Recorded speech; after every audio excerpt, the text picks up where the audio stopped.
que lo pusimos en el email mío y aquí se los traigo para que no tengan que estar hojeando mucho la palabra del Señor y así se le haga mucho más fácil encontrarlo. Primera de Tesalonicenses, capítulo 5, de la versión de la Reina Valera, para que todos entiendan, 1960. Dice así: para la gloria del Padre y en el nombre de su Hijo amado Yeshua HaMashiach y el respaldo del Ruach HaKodesh, que es el Espíritu Santo. Amén. Pero acerca de los tiempos y de las ocasiones, no tenéis necesidad, hermanos, de que yo os escriba, porque vosotros sabéis perfectamente que el día del Señor vendrá así como ladrón en la noche. Que cuando digan paz y seguridad, entonces vendrá sobre ellos destrucción repentina, como los dolores a la mujer encinta, y no escaparán. Mas vosotros, hermanos, no estáis en tinieblas para que aquel día os sorprenda como ladrón, porque todos vosotros sois hijos de la luz e hijos del día. No somos de la noche ni de las tinieblas. Nosotros no tendremos una venida sorpresiva, añadido aquí, de nuestro Mesías, ya que conocemos el calendario de Dios. ¿Se pueden sentar? Nosotros habíamos leído muchas veces, mientras estábamos en las iglesias, estos episodios bíblicos, pero verdaderamente no entendíamos, porque todavía el pueblo de Dios dice que Él vendrá como ladrón en la noche. Pero si volvemos a este capítulo 5 del libro de Primera de Tesalonicenses, dice que cuando digan paz y seguridad, en el versículo 3, entonces vendrá sobre quién, sobre ellos, no sobre nosotros, repentina destrucción. Pero el versículo 4 dice: mas vosotros, hermanos, o sea, ahora estamos hablando de nosotros, no estáis en tinieblas. O sea, ustedes saben lo que va a suceder y cuándo va a suceder. Nadie sabe el día ni la hora, pero saben cuándo va a suceder, porque esto se escribió en el primer siglo. O sea, personas que entendían el calendario de Dios. Y dice: porque vosotros sois hijos de la luz, no somos de la noche ni de las tinieblas. Lo más que me impacta es que comienza este capítulo bíblico, en el versículo 1 dice: pero acerca de los tiempos, le dice el apóstol Pablo a los de Tesalónicas, y de las ocasiones, no tenéis necesidad, hermanos, que yo os escriba. Voy a volver a repetir esto porque yo quiero que usted ponga mucha atención, porque esto le va a dar a usted un amplio conocimiento de la palabra de Dios como tal. Amén. Mire cómo vuelve y dice: pero acerca de los tiempos y de las ocasiones, no tenéis necesidad, hermanos, de que yo os escriba. O sea, yo no tengo que decirle algo a ustedes que ya ustedes saben, ni de tiempo ni de ocasiones. Pero cuando hablamos de tiempo y de ocasiones, nosotros tenemos que entender que cuando Dios hizo los cielos y la tierra, hizo unas lumbreras. Vamos a ver lo que dice más abajo, capítulo 1, versículo 14 del libro de Génesis. Dijo luego Dios: haya lumbrera en la expansión de los cielos, para separar el día de la noche, y sirvan de señales para las estaciones y para los días y años. Ahí es que comienza el calendario de Dios. Tenemos una situación bien importante que tenemos que escudriñar las Escrituras. Cuando dice la palabra estaciones, es lo mismo que te está diciendo acá arriba acerca de los tiempos y de las ocasiones. Las estaciones del año, verano, invierno, otoño y primavera, no estaban especificadas en este primer capítulo de la Biblia, porque la tierra era perfecta, no había una variación de climas. Tenemos que entender que el clima comenzó a variar después del diluvio, después de la inundación que hubo sobre la tierra, y todos conocemos en los tiempos de Noé. O sea, la palabra estaciones aquí, si usted ve más adelante, dice que viene del hebreo moedín, y en la concordancia o diccionario Strong's, no sé si muchas personas conocen el diccionario Strong, en el 4150 dice correctamente: es una cita, es decir, un tiempo fijo, una estación, específicamente un festival, En consecuencia, una asamblea, unirse para propósitos definidos, técnicamente la congregación, por extensión, lugar de reunión. ¿Usted está entendiendo? La palabra estaciones en hebreo, cuando se escribió eso, que Moisés lo escribió en hebreo, no decía estaciones, porque no había estaciones de año, sino moedín. Y la palabra moedín significa para tiempos designados, o sea, para tiempos señalados, para ocasiones en las cuales el novio se va a reunir con su novia. ¿Cuántos pueden adorar en esta hora? El calendario de Dios es el tema de esta mañana. Muchas personas dicen: en el tiempo de Dios. ¿Conocerás tú el tiempo de Dios? ¿Verdaderamente conocerás la Biblia a su capacidad para entender cuáles son sus tiempos? La palabra estaciones, como te digo, significa moedín, o sea, unos tiempos designados para que Dios se pueda reunir contigo. Por eso que usted se da de cuenta que nosotros en este lugar estamos celebrando el Shabbat, el cuarto mandamiento. Dice: como Yahweh Elohim te mandó. O sea, tenemos que ser obedientes. Por eso es que yo les leo Deuteronomio 28, la bendición de la obediencia y la maldición de la desobediencia. ¿Para qué? Para que entendamos que tenemos que hacer todas las cosas correctamente como la palabra lo estableció. ¿Cuántos pueden adorar? ¡Aleluya! Tenemos que entender que a través de los tiempos, a través de la historia, siempre ha sucedido que se han perdido eslabones en la creencia, en el sometimiento a Dios. Podemos dar un ejemplo desde la antigüedad, que vimos que cuando el pueblo de Israel comenzó a convivir con los egipcios, por 400 años perdieron hasta la identidad y perdieron hasta el nombre verdadero de su Dios. Adán conocía el nombre de Dios, Enoc conocía el nombre de Dios, Abraham conocía el nombre de Dios, hasta comía con Dios, dice la palabra. Pero en 400 años se perdieron todas estas cosas, se perdió hasta la identidad israelí. ¿Por qué? Porque si usted va más adelante, cuando ellos salen de Egipto y cruzan el Mar Rojo, cuando van a hacer el becerro de oro, mientras Moisés estaba en el monte Sinaí, ¿qué les dice Aarón? Quítense los zarcillos y con eso vamos a hacer un ídolo. Porque eso era lo que ellos habían aprendido en Egipto. O sea, hasta idolatrar ellos habían aprendido en Egipto. Y ellos tenían zarcillos. El pueblo de Israel no contaba con eso, pero el pueblo de Egipto, ellos se acomodaron con la cultura. Como muchas veces pasa con nosotros, nos acomodamos con la cultura. Creemos lo que los otros creen, practicamos como los demás practican. Y cuando vamos a la Biblia, muchas cosas, como dice la palabra, hay cosas que para el hombre son buenas, son abominación para nuestro Dios. ¿Cuántos pueden adorar en esta hora? Tenemos que saber lo que estamos haciendo, no simplemente para creernos los más santos, sino es porque hay una bendición, hermano, en nuestra obediencia. Hay una bendición en el entendimiento. Hay cosas grandes que suceden cuando tú comienzas a practicar la palabra en tu trasfondo. La palabra no es simplemente una idea, la palabra es un código de vivencia. ¿Para qué? Para que tú puedas ser bendecido, para que tu vida pueda ser transformada, para que tú puedas hacer cosas grandes, para que tú puedas lograr cosas y puedas hacer historia. Mi alma adora al Señor en esta tierra mientras estás aquí. ¿Cuántos pueden adorar? El calendario de Yahweh. Hoy yo les estoy enseñando algo profundo de la palabra. El sol, la luna y las estrellas están formadas para mostrarnos los tiempos designados para las fiestas solemnes. O sea, para saber cuándo encontrarte con Él. Hasta eso había perdido el pueblo de Israel. En los tiempos de antaño, en el principio también habían sacrificios. Pero Yahweh tuvo que comenzar nuevamente a mostrarle al pueblo de Israel cómo hacer los sacrificios. No es que ahora nosotros vamos a hacer sacrificios, porque el sacrificio más grande y que abolió los sacrificios fue el sacrificio de nuestro Señor Jesucristo, Yeshua HaMashiach, como lo conozco yo en hebreo. Pero podemos ver que desde el principio ya estaban las ofrendas, ya estaba, porque cuando Abel y Caín venían ante su presencia, venían con el sacrificio, o sea, con el cordero, y Caín venía con la ofrenda. Mi alma adora al Señor.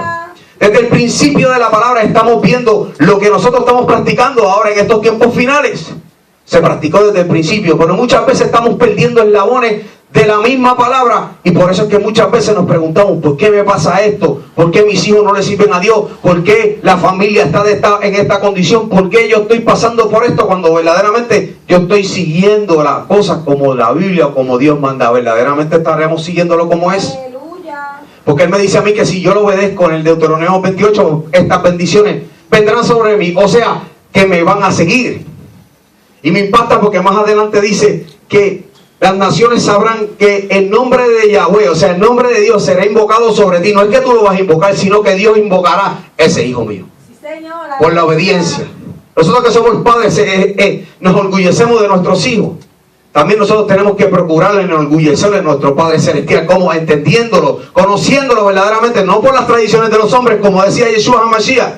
Bien han invalidado los mandamientos de Dios para seguir las tradiciones de los ancianos, para seguir las tradiciones de los hombres. Y eso es lo que ha pasado muchas veces en nuestras vidas. Y hoy yo le estoy enseñando el calendario de Dios, para que usted sí pueda decir, yo estoy en el tiempo de Dios. ¿Cuántos pueden adorar? Aleluya. Aleluya. Yahweh, o Dios, le fundó a su pueblo 7 fiestas solemnes. Estas 7 fiestas son 7 fiestas proféticas que enseñan algo desde su contorno, desde su inicio, desde su base.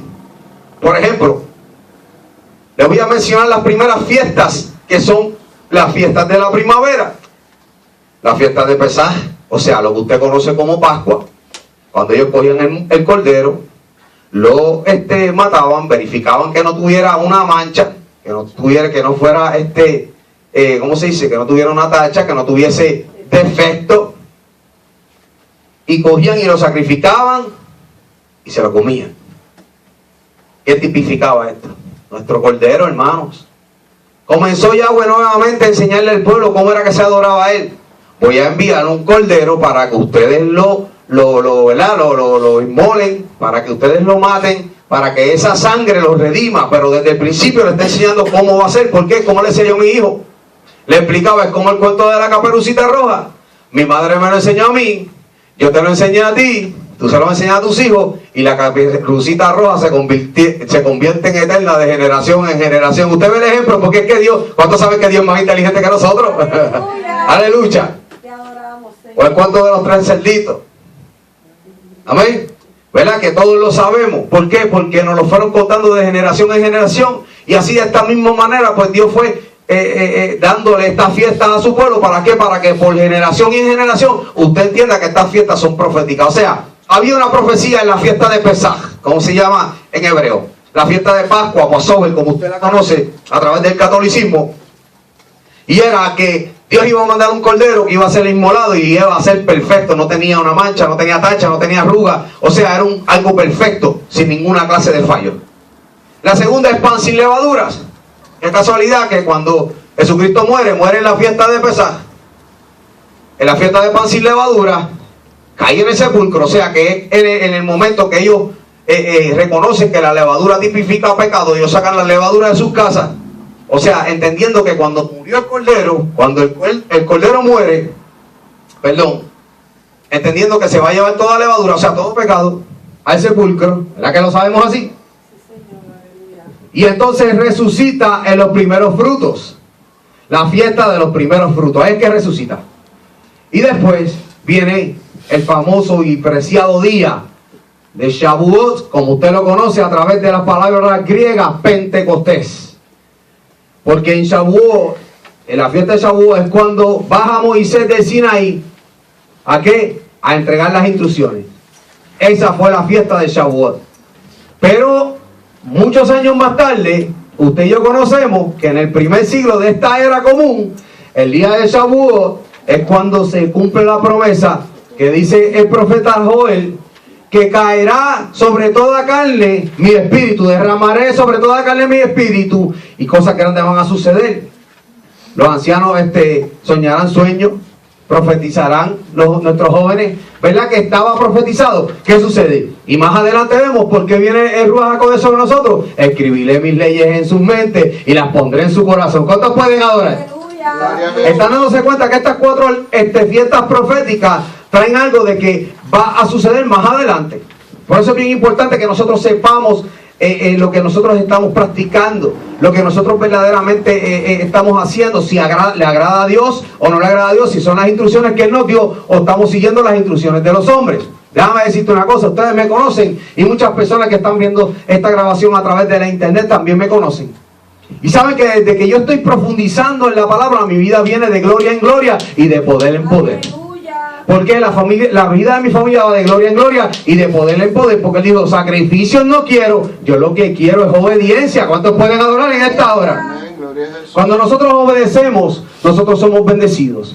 Cuando nuestros hijos nos obedecen, nosotros los premiamos. De esta misma manera, cuando nuestros hijos nos desobedecen, nosotros los castigamos. Así, ese es el mismo ejemplo, el patrón de vida que también Yahweh tiene con nosotros. Porque dice, si nosotros siendo malos, y sabemos dar buena dádiva a nuestros hijos, que más nuestro Padre Celestial. Yo quiero hacer una pausa aquí, porque me paso escudriñando en el pueblo, porque yo soy parte del pueblo de Yeshua HaMashiach, yo soy parte del cuerpo del Cordero, ¿verdad que sí? Y yo quiero ver qué es lo que está sucediendo en el pueblo, porque cada mensaje que yo escucho a través de los púlpitos es un mensaje como dándote alegría para que cojas ánimo, porque Dios está contigo, no te preocupes que Él no te va a desamparar, que no, yo sé por lo que tú estás pasando en esta hora, y yo estoy viendo es un pueblo fracasado, porque dice de la abundancia del corazón habla la boca. Y si de estos púlpitos nos ponemos a pregonar que Dios estará contigo, que no importa la prueba por la que estés pasando, tú lo que estás viendo es como una situación crítica dentro del pueblo del Señor. Pero cuando tú comienzas la palabra en espíritu y en verdad, tú sabes que estas cosas no te pueden tocar. Porque tú vas a pasar por pruebas, porque tú vas a ser probado como el oro. Pero esa prueba te va a traer una bendición y va a traer un crecimiento. ¿Cuántos pueden adorar en esta hora? Va a traer un crecimiento espiritual, va a traer un crecimiento intelectual y va a traer un crecimiento corporal. Va a hacer cosas grandes con tu vida. ¿Y por qué yo escucho siempre lo mismo? Todos los días, cada vez que escucho un mensaje cristiano, lo que escucho es gente dándole ánimo al pueblo. Diciéndole al pueblo que no se preocupe, que la batalla, la guerra, el desierto, déjame decirte una cosa, después que tú pases el desierto viene guerra, porque la Biblia te lo enseña. Cuando salieron del desierto, cuando fueron a conquistar Jericó, fueron a guerrear. No viene refrigerio después del desierto. Después del desierto viene guerra, porque te tienes que preparar en el desierto para poder guerrear, entonces vas a conquistar. Yo conozco personas que están entrando ahora mismo en el Evangelio y que me llaman. Porque mucha gente quiere imitarte cuando tú eres exitoso. Mucha gente quiere imitarte cuando tú verdaderamente predicas una palabra que estás viviendo. Nosotros no estamos predicando una palabra que nosotros estamos leyendo o copiando un mensaje de otro. Porque yo no te puedo predicar una cosa que yo no viva. Porque entonces yo sería un hipócrita. Yo tengo que predicarte a ti y darte la solución de cómo Dios ha venido engrandeciendo mi vida para que tu vida también sea bendecida. Mi alma adora al Señor. Aleluya. Aquí hay personas que llevan conmigo un tiempo, nosotros nos llevamos un año congregándonos. Y saben que sus vidas, ¿verdad que sí, abuela? Han ido de gloria en gloria y de poder en poder. Habían unos obstáculos, habían unas situaciones. El enemigo siempre coge nuestras mentes y las ata. ¿A qué? A que estás fracasado, que tienes problemas, que tu salud está quebrantada, que esto y que lo otro. Entonces, Yahweh dice, sin fe es imposible agradarme. O sea, ¿y qué es la fe? No es una esperanza. Y vuelvo y lo repito, porque es que a mí me gusta repetir esto. Es la certeza, la seguridad de lo que usted está esperando. Y la convicción de lo que no se ve. Usted no lo ha visto, pero usted sabe. Y usted está seguro porque la palabra te lo dice. Usted no tiene una fe ciega. La palabra te dice a ti lo que tú vas a alcanzar. Si tú haces estas cosas, vas a ser bendecido. Aleluya. El mismo apóstol Santiago dice, ustedes piden y no reciben porque piden mal para gastar en sus propios deleites. Pero piden mal. Pero cuando tú pides bien, Señor, yo necesito esto porque tú sabes que esto es para esto, y tú montas una conversación. Y tú dejas esa religiosidad y dejas de estar gritando y dejas, porque él mismo se lo dijo a Moisés, ¿por qué clamas a mí? Dile a mi pueblo que marche, camina, obedece, haz lo que yo te digo. Aleluya. Para que tú veas que te voy a bendecir. No me clames, haz lo que te dije. Dile al pueblo de Israel, a los hijos de Israel que marchen, camina por encima del mar rojo. No te preocupes que yo lo voy a dividir. No te compete a ti lo que yo voy a hacer. Obedéceme. Aleluya. Y vas a ver la bendición. Ellos vieron como él derrotó a sus enemigos. El enemigo de la iglesia es la baja estima. El enemigo de la iglesia es lo que están escuchando constantemente. Estás en guerra, yo sé que estás pasando por pruebas, yo sé que estás pasando por esto, te están programando a sentirte inútil en una banca. Aleluya. y te pones a clamar y Yahweh te dice en esta hora, ¿por qué clamas a mí? Obedéceme para que tú veas cómo te voy a bendecir. Sigue caminando, dile a los hijos de Israel. O sea, si usted está injertado al olivo original y usted sabe que usted es parte de Israel, usted tiene que comenzar a caminar en este camino como Dios manda. ¿Cuántos pueden adorar? Por eso es que le da primero 4 fiestas que ya sucedieron y estas fiestas proféticas se cumplieron. Pero yo quiero decirle algo a ustedes. Esas fueron las primeras 4, pero quedan 3 más. Y estas fiestas son en el otoño. ¿Por qué? Porque tipifican lo que nosotros estábamos viviendo. En el verano tipifica sequía. El verano es cuando el sol es más intenso en la tierra, ¿verdad que sí? Y la fiesta de la primavera te dicen que venía el Cordero, iba a ser sepultado, se iba a llevar todo el pecado al sepulcro, iba a resucitar, fiesta de primeros frutos. ¿Y qué iba a pasar? Iba a derramar el Padre su Ruach HaKodesh, su Espíritu Santo. Aleluya. Y usted iba a tener sus leyes en su mente y en sus corazones. Amén. Y cuando digo sus leyes, te digo de todas las leyes. Las únicas 2 cosas que se abolieron en las leyes por el libro de Hebreos, te los puedo probar en el Brit Hadashah, en el Nuevo Testamento, fue el sacrificio, porque Jesucristo fue el Cordero inmolado, y el sumo sacerdocio, porque ahora nosotros nos vamos por la rama levítica. La rama levítica fue eliminada porque dice la misma palabra que somos sacerdotes de fuego por el linaje ¿de quién? De Melquisedec. Usted ve lo importante que tenemos que estudiar la palabra. Yo veo mucha gente diciendo que son levitas. Los levitas no van a estar en el milenio, porque el sumo sacerdote de nosotros no es levita, no viene de la tribu de Leví. El sumo sacerdote de nosotros es Jesucristo, como lo conocemos en español, y él es de la tribu de Judá. Por eso es que él le dice a aquella mujer samaritana, la hora es, la hora viene, en que no se adorará en este monte. Dice, ustedes adoran lo que no saben, nosotros adoramos lo que conocemos, porque la salvación viene de los judíos. ¿Cuántos pueden adorar en esta hora? Nos damos cuenta como la palabra se va describiendo por sí misma. Entonces no te preguntes por qué tu vida es como está, porque te has puesto a escuchar lo que dicen de los púlpitos. Se acabaron los tiempos de hacerle caso a la gente lo que dice de los púlpitos. Vamos a estudiar la palabra en su contexto hebreo, como verdaderamente originalmente está. Aleluya. Las 3 fiestas del otoño, perdóneme. Yom Teruah, como usted lo conoce a través del catolicismo y de la reforma. La trompeta, cuando suene la trompeta, ¿verdad que sí? Que los muertos en Cristo resucitarán primero. Sí, eso es lo que va a pasar. Pero la fiesta se llamaba Yom Teruah, que es la fiesta de los chofares, o de las trompetas, como usted lo conoce. Número 6 es la fiesta de Yom Kippur.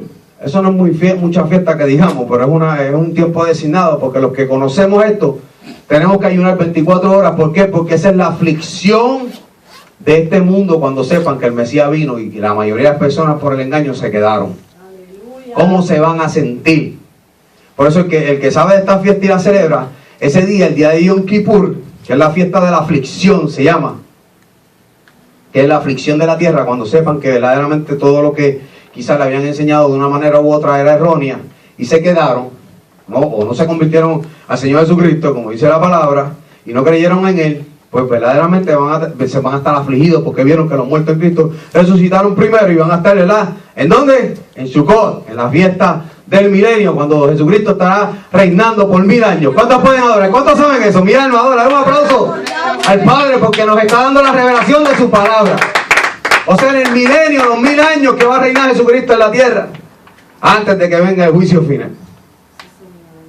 Y hoy comenzamos con la primera fiesta a introducir en ella, porque el lunes comienza la primera fiesta. Y no es casualidad que la luna de sangre, el mismo día de la fiesta de Pesaj, de Pascua, como usted lo conoce, es donde primero se va a ver la luna de sangre, ese día. Y la Biblia dice que antes del gran día del Señor, la luna se convertirá en sangre y el sol se convertirá en tinieblas. ¿Cuántos pueden adorar cuando usted diga revelación de la palabra? Aleluya. Pablo guardaba las fiestas después de convertirse a Cristo. Escuche bien esto. Y se lo voy a probar bíblicamente, porque a mí no me gusta hablar porque no, que dijeron que no. Pablo seguía. En el libro de los Hechos, usted puede leer conmigo, y este panfleto es para usted, para que usted se lo lleve y usted verifique si lo que yo le estoy diciendo aquí es mentira, y lo puede verificar con otras personas, porque todo esto es probable. Esto no es simplemente usted tiene que creerlo por fe, no, usted tiene que creerlo porque está probado. Amén. Amén. En el libro de los Hechos, capítulo 18, 20-21, dice así: los cuales le rogaban que se quedase con ellos por más tiempo. Esto era el apóstol Pablo. Mas no accedió, sino que se despidió de ellos diciendo: es necesario que en todo caso yo guarde en Jerusalén la fiesta que viene, pero otra vez volveré a vosotros si Dios quiere. Y salpó a Éfeso. En el capítulo 18 del libro de los Hechos, Pablo ya no era parte de Sanedrín. Pablo era un apóstol de Jesucristo. Entonces, si ya la fiesta solemne no hay que celebrarla, como dicen muchas personas que no tienen el conocimiento verdadero, y yo les voy a decir por qué, no es culpa de ellos, es simplemente que llevaban 1700 años patinando en diferentes tipos de conocimientos. ¿Cómo dicen que no se celebran las fiestas de Israel? Que no, eso no nos compete a nosotros. Cuando dice la misma ley será para el extranjero como para ustedes. ¿Cuántos pueden adorar en esta hora? Ahora bien, en el libro de los Hechos nos dice que la conversión de Pablo fue en el capítulo 9 del libro del mismo libro, 9 capítulos antes. La palabra nos dice que más adelante, en el capítulo 10, más o menos por ahí, vemos los primeros cristianos, como dice Reina Valera, o los primeros creyentes, los primeros mesiánicos, seguidores del Mesías, que era en Antioquía, que eran gente de Chipre y Cirene. Vemos como Pablo y Bernabé se congregan con ellos todo un año, ¿verdad que sí? Porque ellos vieron que Dios, la mano de Dios, de Yahweh, estaba con ellos también. Ahora, yo quiero explicarles algo. Cuando Bernabé y Pablo ya estaban caminando juntos, fue cuando aceptaron a Pablo, que el Espíritu Santo le dijo a los apóstoles: sepárenme a Pablo y a Bernabé, alma mía, sobre la gloria del Señor. Y eso fue después de 14 años. El libro de Gálatas te está diciendo que los primeros 3 años Pablo solo estaba trabajando y buscando a los gentiles. Dice que a los 3 años fue y se encontró con Pedro, fue a Jerusalén y no halló a todo el mundo sino a Pedro y a Santiago, si no me equivoco. Volvió nuevamente a seguir haciendo lo que estaba haciendo. Después de 14 años es que ellos lo reconocen, porque este hombre mataba a los seguidores del Mesías. Entonces ellos lo reconocen después de 14 años y el Espíritu Santo le dice: sepárame a Pablo y a Bernabé. Estoy hablando en el capítulo 10 del libro de los Hechos, cuando Pablo y Bernabé ya están trabajando juntos con la gente de Antioquía. O sea, 14 años después. 14 años después de haber sido liberado de las tradiciones de los ancianos, Pablo entonces sigue practicando la fiesta. Porque hay 2 diferentes situaciones con los judíos. Ellos seguían la Torá escrita, o sea, el Pentateuco, como usted lo conoce en griego, y seguían también las tradiciones de los ancianos. Por eso usted ve que le dicen a Yeshua HaMashiach: porque tus discípulos no se lavan las manos como acostumbramos por las tradiciones de los ancianos. En la Torá no está escrito que te laves las manos, eran las tradiciones de los ancianos. Eso fue lo que vino a romper Dios a través de Yeshua HaMashiach. La tradición, las dogmas de los hombres que no están escritas en la Biblia. ¿Para qué? Para no esclavizar a los humanos. ¿Cuántos pueden adorar en esta hora? O sea que ya él no estaba practicando tradiciones de los ancianos, él estaba practicando las fiestas solemnes, porque él sabía y él entendía, Pablo era un erudito de la Torá, de que él no podía romper esa relación que ya Dios había establecido desde el principio, desde el día de Génesis, con los hombres. Primera de Corintios, capítulo 5, versículo 8, también habla del apóstol Pablo de la siguiente manera. Acuérdense que Corintios lo escribió Pablo. Así que celebramos la fiesta, no con la vieja levadura. Escúchenme, esto no está hablando no con lo que los antepasados hacían, sino no con la vieja levadura, no con levadura tipifica pecado. O sea, no quiere decir no es con la vieja costumbre, no con la manera pecaminosa que estamos ahora acostumbrados a hacerlo después de la realidad.